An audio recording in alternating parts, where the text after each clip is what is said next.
He's Tony. I'm Mike. This is week 1 of the Action Ball!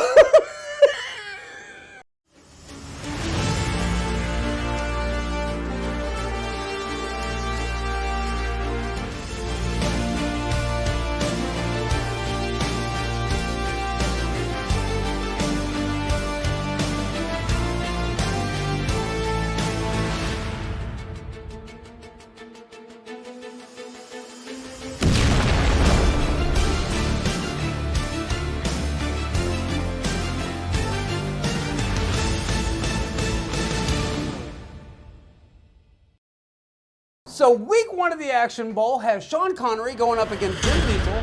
Sean Connery drew The Rock. Vin Diesel drew Triple X. Mike, which one do you want to talk about first? Let's start with The Rock. Well, let's start with The Rock.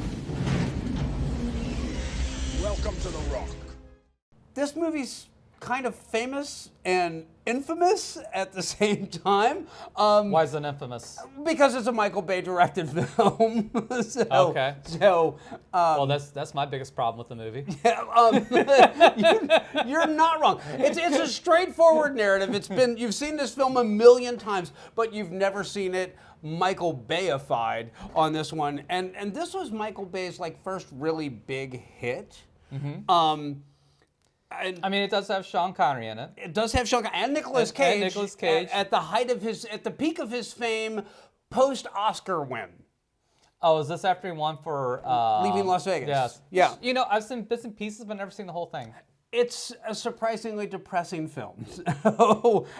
Let's just... His mission... What's so surprising about that? It's about, a drunk and a prostitute...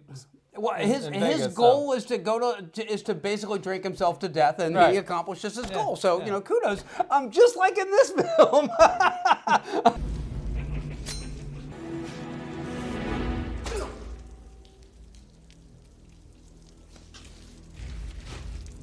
Nicolas Cage is a chemical weapons expert, and Sean Connery plays a SAS.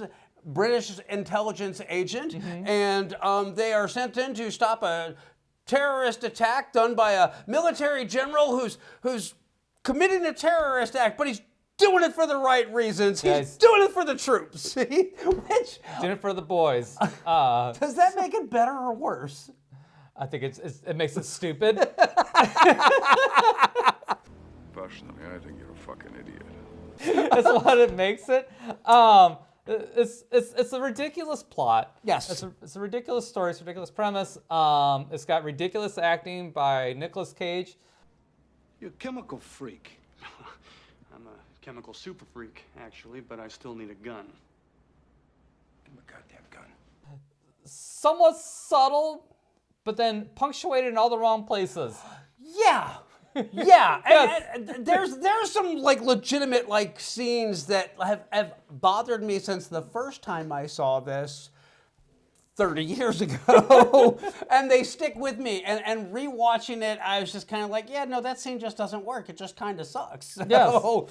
Yes. The funny thing is, Michael Bay's known for his action and all this stuff. Yeah. And yet, it didn't really hit me till I watched this movie. His action style sucks. You don't really see a whole lot of action. What you see, and I noticed this when watching the chase scene where Sean Connery is driving the Humvee or some shit like that. This is what you get. And a whole lot of shaky around his face. And that's what it is. It's a lot of close-ups, a lot of shaky cam with maybe a few seconds of actual stunt footage. Yes. Yeah. West on California, speed approximately 70 miles per hour.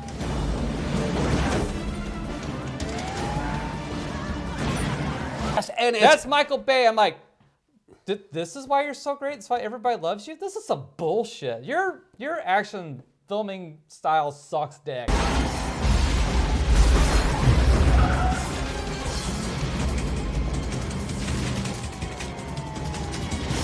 And it is edit, Yes, edit. We literally got to a point where we were counting cuts.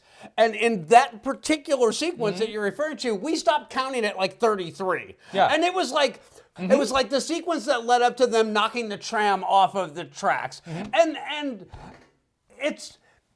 it's people made fun of Liam Neeson because of that bit where there was like 7 cuts for him to jump over a fence, and I'm thinking there are literally segments in this where there is 10 cuts inside of 20 seconds for driving a car. Yeah. You know, and we got to show his foot, and we got to show the clutch, and we got to show the gear, and we got to show Nicolas Cage going, "You're going down, sucker!" and it's so cheesy. It loses all of its impact. Nothing has a chance to breathe, and that's kind of the point of Michael Bay.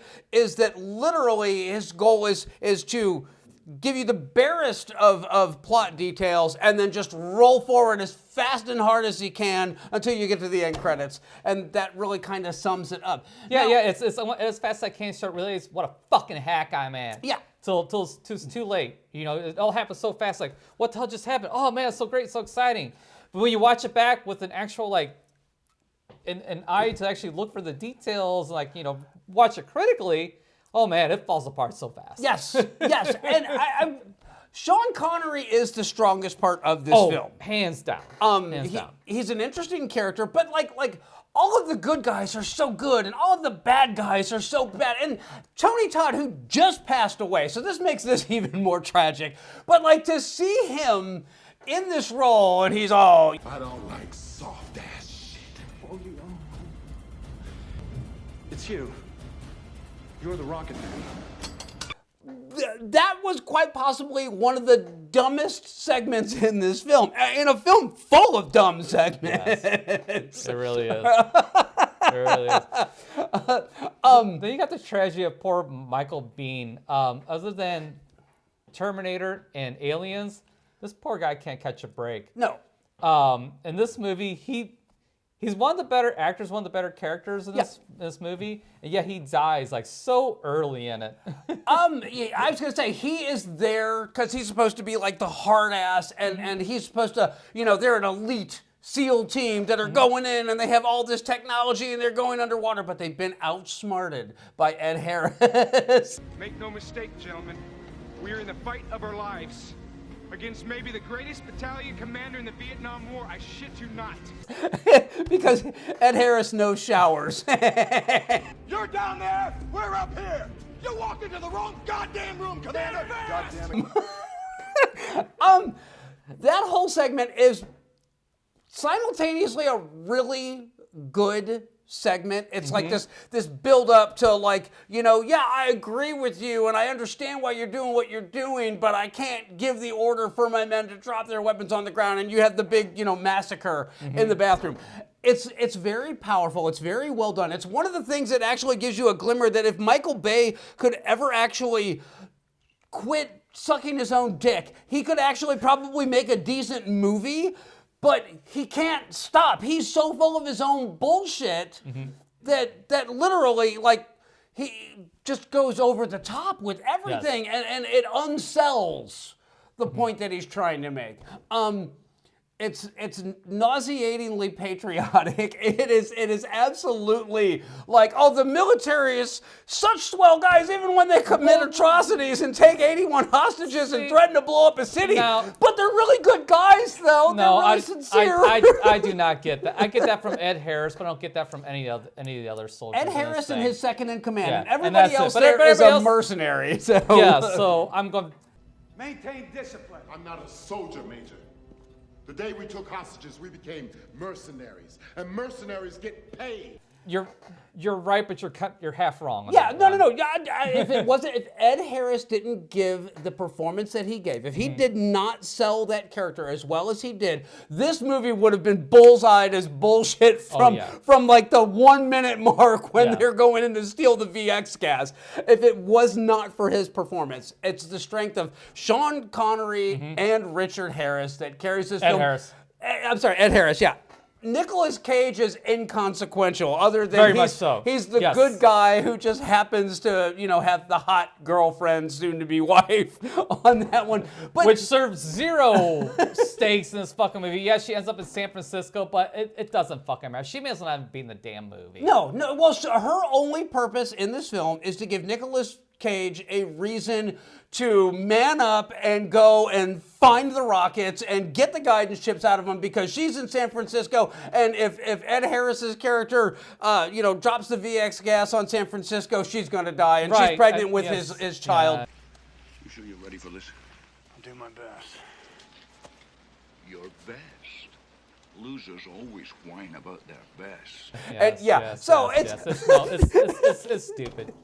Did not need to be in there. This is all about the numbers. So let's just get down to it, because I've got to hear your numbers on it. So I actually was slightly generous with the plot, talking about it. I really should have gave it a 4, but I end up giving it a 5. Style is a 4, and that's kind of being probably generous a little bit. Entertainment is a 6. I mean, it's still Sean Connery, it's still Ed Harris, and it's still Nicolas Cage for what it adds and what it removes from this movie. So that's a total of 15. Okay, it's a very down the road, middle of the road movie. And this is Michael Bay at his best. So. Yes. We are not too terribly far off. So for the plot, I gave it a 5. Okay. It's perfect, right down the middle. It's a serviceable action film plot. For the style, I gave it a 6. And I gave it a 6 because there's very obviously money thrown at this film. There's a ton of little details in there. Money can't buy style, and I get it. It's slick looking, but the editing of this, the way it's shot, it's bullshit. Yes, that's exactly why it's not higher than a 6. I can see the money. I can see where you were going and what you were doing. But yeah, you undercut yourself. It's not a 7, it's not an 8, it's not a 9, it's not a 10. It is a 6. It is just above average for all that extra shit. And then for the entertainment, I gave it a 7. It's visceral, it's dumb, but it is fun. So for me, my score on this total is an 18. Fair enough. So that's it for Sean Connery and The Rock. Coming up next, Vin Diesel, XXX. Stay tuned. How do you like how that shit works? So facing off against Sean Connery in week 1 is Vin Diesel with XXX. Okay, I'll turn down the music. I actually didn't mind this movie. I haven't seen this in a long time, and I watched it years ago. I was like, oh my God, this is the cheesiest piece of crap I've ever seen in my life. And when we did the drawings, I swore, especially in my own mind, that this wasn't going to be even close. It was going to be a competition. The Rock was going to run away with this one. Okay, I'm not welcome. Guess you'd rather have cops in your club.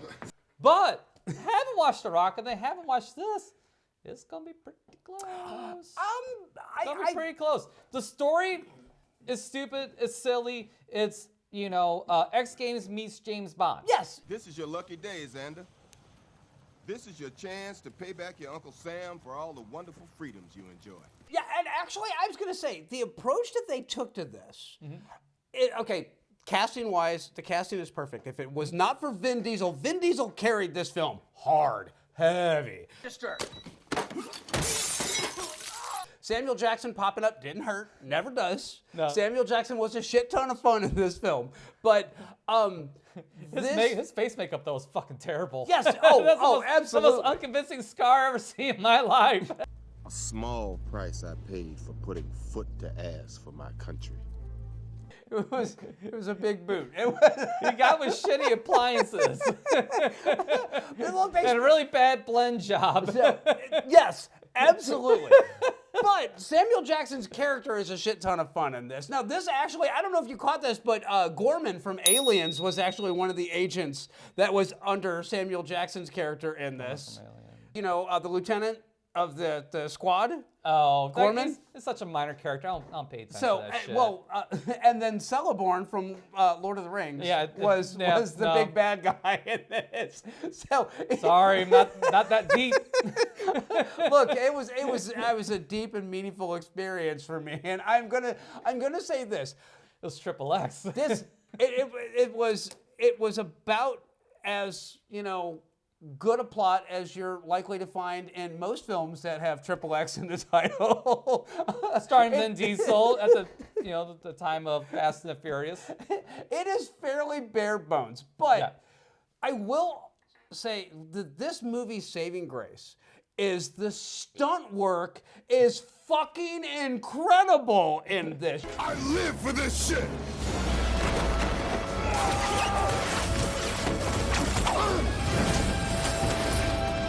You cannot take anything away from it. This is the antithesis of The Rock, in that when they shoot a stunt, you get to see that that was a real person on a real motorcycle jumping over a real fucking exploding barn.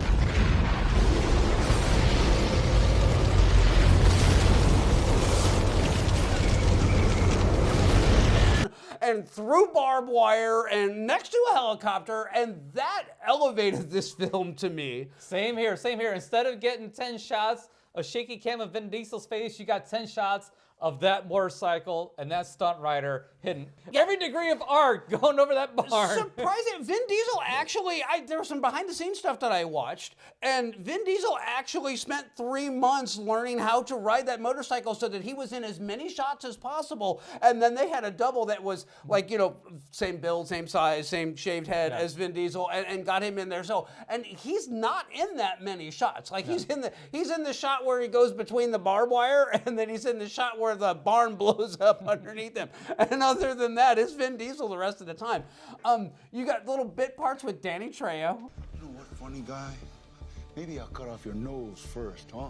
Funny guy.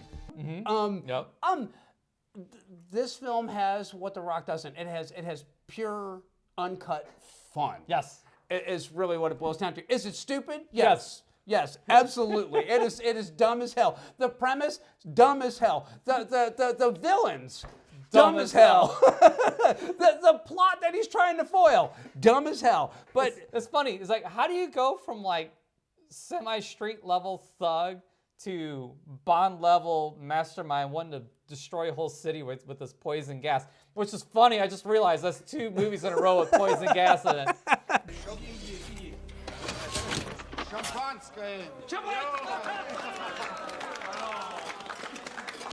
Just now fucking hit me. How appropriate. So this is as even a match as you're likely Yes, to get you on sure this one. are. But the whole there's very tongue-in-cheek humor in this one. There's when he crashes, when he jumps the Corvette off of the bridge and crashes it and jumps off of it with his parachute. It's surprisingly fun. Now, the ending is a little bit of a letdown on this one because you can see it coming from a mile away, and then it just delivers exactly what you knew was coming anyway. Yeah. It would have been nice to have a little bit of a twist in there, something to kind of shake up that ending. But there's a shot of I'm okay with that because Vin's going to try to be too smart. You know, smarter than it thinks that it is. I like the fact that he keeps it pretty straightforward with that. You know, because anything, trying to be clever in a movie like this is a recipe in fucking disaster. There is one clever joke in this. It's the very beginning of the film when the James Bond agent in his tuxedo is like goes into the club and like, you know, it's all very, you know, industrial and very heavy metal-y and he gets shot and his body is being stage served onto it and I thought this is their way of just kind of saying, yeah, spy thrillers like that's passe, that's old school. We're doing something new, something different. So I appreciated their tongue-in-cheek sense of humor on this one. I also appreciated the fact that it was legitimately great stunt work on this one. Yes. This film could have been 10 minutes shorter. And Yes. it would have lost nothing. Yeah, that last sequence with him on the hydrofoil, you know, at the end, Yes. that could have been edited down. It could have been cut in half. That would help tremendously. Absolutely. The avalanche snowboarding sequence. Spectacularly good stuff there. I'm curious as to how much of that was like legitimately. Obviously, it was somebody really snowboarding, but how big was that snow? That had it all computer generated. No director would be fucking stupid enough to potentially cause an avalanche and potentially kill somebody. Well, I was going to say, I know that on mountains, when they have a lot of snowfall, something like that, I know that they actually do detonate they Yeah, get but charges to but knock not the when snow somebody's down. fucking running down it on a snowboard or skis or something stupid like that. Now I You'd be a feel- fucking moron. I'm just because I just feel like after watching the barn explosion and knowing that they legitimately did that for real, I feel like I need to watch a few more behind the scenes things just so I can find out how at risk was that particular poor stunt person. Yeah. Well, here's the thing: when you're blowing up like a barn and stuff like that, and that's mostly just like gasoline and stuff like that. It's just a giant fireball. There's no real, Yeah, not no much concussion. force Yeah. behind it. So. So you told me that I was going to be surprised by your scoring. Well, hang on. I just want to say this that I did enjoy this film. It was fun to watch. Is it the greatest film in the world? No, absolutely not. But as you will find out here in just a second, it outperforms The Rock. So plot is a 5. It's still a 5. It's still very around the middle. Style is a 5. In reality, it really should be a 6. But that's why I scored it. Fun is a 7. This is a very fun movie. Will I watch it again? Probably not. But if it, like, somebody said, hey, we're gonna watch Triple X, I'll be like, oh man, that piece of shit. So 17, so that's 2 more than The Rock. Fair enough. So, for me, plot-wise, I gave this a 6. Like I said, it's a little bit smarter. Is it a great story? No. Is it a particularly original story? No. But No. for someone to say, hey, let's do the James Bond thing, but let's do it with some X game flavor mixed into that, I kind of dug where they were going with it. I also appreciated the fact that Vin Diesel's character was smart enough that they gave him a list of cars to buy from the villains to kind of get the relationship going. And he was like, you changed my cars. And he's like, yeah, because those cars sucked. So there was some thought given to the character. So for the style, I gave it a 6. And I gave it a 6 because great stunt work. Some of the shots go on way too long. It is indulgent. It is most definitely indulgent. But I can't deny the craft, is what it boils down to. And for the entertainment, it's a 4. It's a bit of a letdown. It is, like I said, the ending swallows up. It's like you're having fun with all this, and then that ending with the hydrofoil just goes on and on and on. If they'd lopped 10 minutes off, it would have been like, get to the end and Celeborn is dead and boom, bah, Triple X, on to the next one. And I would have been like, yeah, rocket. But this one, So I gave it a 16. It's gonna be close. It is going to be close. So I can't do the math in my head. You know, if you're gonna send someone to save the world, make sure they like it the way it is. So coming up next, we're going to add and average our scores and let you know who the winner is. Stay tuned. So our scoring for week 1 of the Action Bowl. Sean Connery, The Rock. I gave it an 18. You gave it a 15, which gives us an average score of 16.5. Vin Diesel, Triple X. I gave it a 16. You gave it a 17, which gives us an average score of 16.5. So you know what that means. Action, rock, paper, scissors! Wow! Best 2 out of 3. I will be playing for Sean Connery. I would be playing for Triple X. And here we go. All right. 1, 2, 3. 1, 2, 3.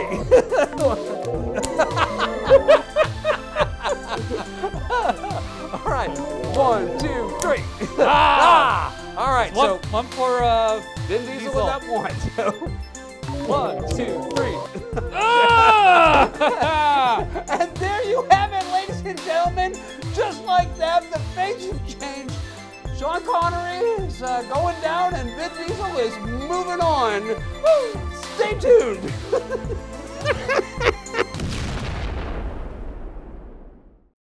So, in an unexpected turn of events, Sean Connery has been knocked out in round 1 by Vin Diesel. Dude, this is stunning. This is a huge, huge upset. It is most definitely an upset. I don't know how I want to feel about this one. I'm kind of sad about this because I think Sean Connery is going to have the better body of movies. But man, when it came down to the numbers and to the films, fucking Vin Diesel won. Again, if you went back to our previous video, I would have sworn him down. The Rock would have ran away with this one. And here we are. Well, we're not going to get to watch a lot of really fun movies. Do you want to do the honors? You play for Vin Diesel, so it just I don't know how you feel about this. Well, I mean, it's not like I'm vanquishing an evil foe. I mean, I love me some Sean Connery. It sucks. I'm kind of sad. I kind of don't want to break him. I'm going to let you do it. I'm just going to say that, Mr. Connery, you have been shaken, not stirred. So coming up next, our drawing for week 2. Stay tuned. What? Vaporized? A body can vaporize? Oh, yeah. Absolutely, sir.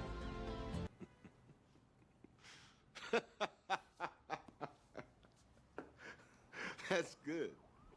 That's very good. For week 2 of the Action Bowl, we have Dwayne "The Rock" Johnson versus Harrison Ford. I will be drawing for Mr. Harrison Ford. You'll be drawing for Dwayne "The Rock" Johnson. Let's find out what Indy has going on. You will draw. Oh, that. You don't have to take that one, but there you go.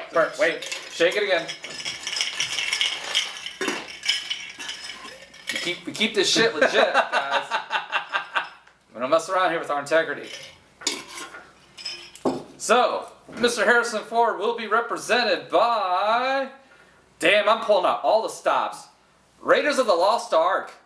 I hate to say it, but I don't think it really matters what you draw out of this. I mean, it's Raiders of the freaking Lost Ark is a freaking classic for a freaking reason. If you don't like this movie, it's not the movie, it's you. I was going to say, it not only is it a classic, it's damn near a flawless action film.